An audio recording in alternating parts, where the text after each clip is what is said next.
Recruitment for class 3 and 4 we demand.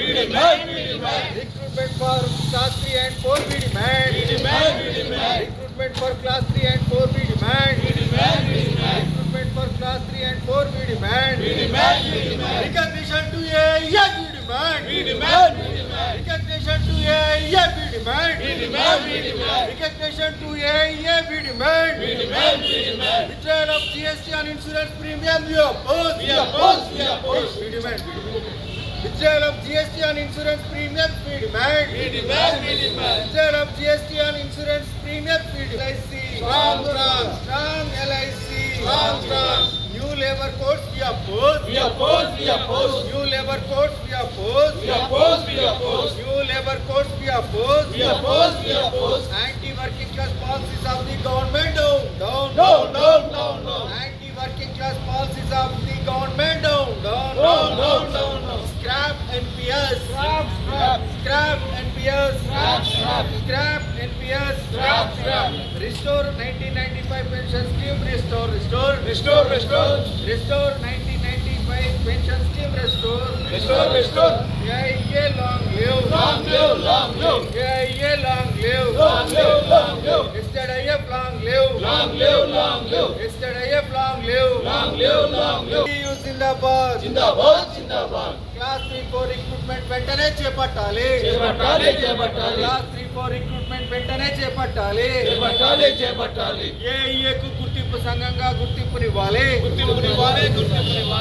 ఏఈఏకు recognition ఇవ్వాలి.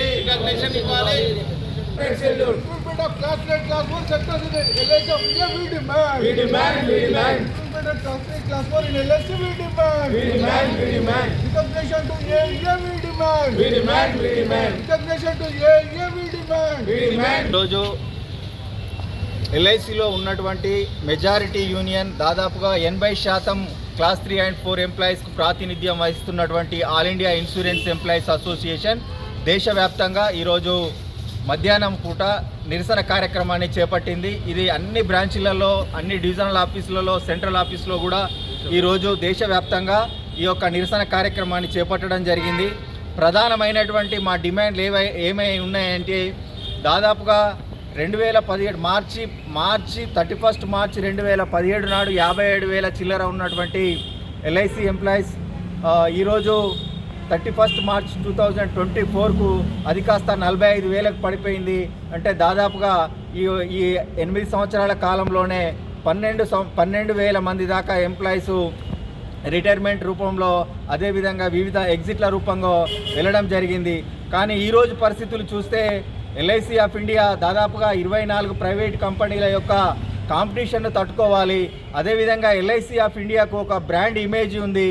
ప్రతి ఒక్క భారతీయుని హృదయాలలో ఎల్ఐసి ఆఫ్ ఇండియా అంటే వారికి చెక్కు చెదరని ఆత్మవిశ్వాసానికి మారుపేరుగా నిలుస్తున్నటువంటి ఎల్ఐసి ఆఫ్ ఇండియా యొక్క కస్టమర్ల యొక్క వారు ఎక్స్పెక్టేషన్స్ కూడా ఉన్నాయి.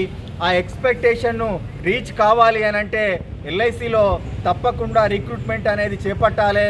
అదేవిధంగా ఈరోజు చూసుకుంటే ప్రతి పబ్లిక్ సెక్టార్లో కూడా మన రికగ్నిషన్ అనేది ఉంది. వరల్డ్ లేబర్ ఆర్గనైజేషన్ నిబంధనల ప్రకారం కూడా ఒక సంస్థలో పనిచేసేటువంటి మెజారిటీ యూనియన్కు గుర్తింపునివ్వాలనే నిబంధన ఉంది. కానీ ఎల్ఐసి మేనేజ్మెంటు ఆ నిబంధనను తుంగలో తొక్కి మన డిమాండ్ అయినటువంటి ఆల్ ఇండియా ఇన్సూరెన్స్ ఎంప్లాయీస్ అసోసియేషన్కు రికగ్నిషన్ ఇవ్వాలనే దాని మీద కూడా జాప్యం జరుగుతుంది. ఈ జాప్యాన్ని నిరసిస్తూ ఆల్ ఇండియా ఇన్సూరెన్స్ ఎంప్లాయీస్ అసోసియేషన్కు దేశవ్యాప్తంగా ఉన్నటువంటి తన మెజారిటీని గుర్తుంచుకొని మేనేజ్మెంటు గుర్తింపు సంఘంగా గుర్తింపునివ్వాలని కోరుకుంటున్నాం. అదేవిధంగా పాలసీదారుల యొక్క సేవలను ముమ్మరం చేయాలి. వారికి ఎక్స్పెక్టేషన్కు తగ్గట్టుగా మన సేవలను అందించాలంటే క్లాస్ 3-4 యొక్క రిక్రూట్మెంట్ను తప్పకుండా తీసుకురావాలని యాజమాన్యాన్ని కోరడం జరుగుతుంది.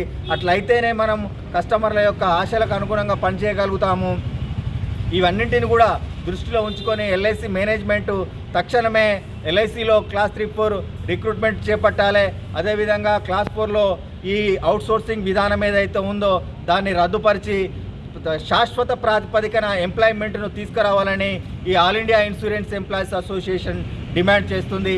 ఆ డిమాండ్కి అనుకూలంగా మున్ముందు కూడా మేము 20వ తారీఖు నాడు ఒకరోజు సమ్మెకు కూడా పోతూ ఉన్నాం. మా యొక్క డిమాండ్లను కనుక వన్ అవర్ స్ట్రైక్ వెళ్తూ ఉన్నాము 20 ఫిబ్రవరి 20 నాడు. కాబట్టి మా యొక్క డిమాండ్లన్నింటినీ కూడా సహేతుకమైనదని గమనించి ఎల్ఐసి మేనేజ్మెంటు తక్షణమే స్పందించి మా డిమాండ్లను తీర్చాల్సిందిగా all India insurance employees association demand చేస్తుంది. Thank you comrades. శ్రీహరి, అధ్యక్షుడు, ICU వరంగల్ డివిజన్.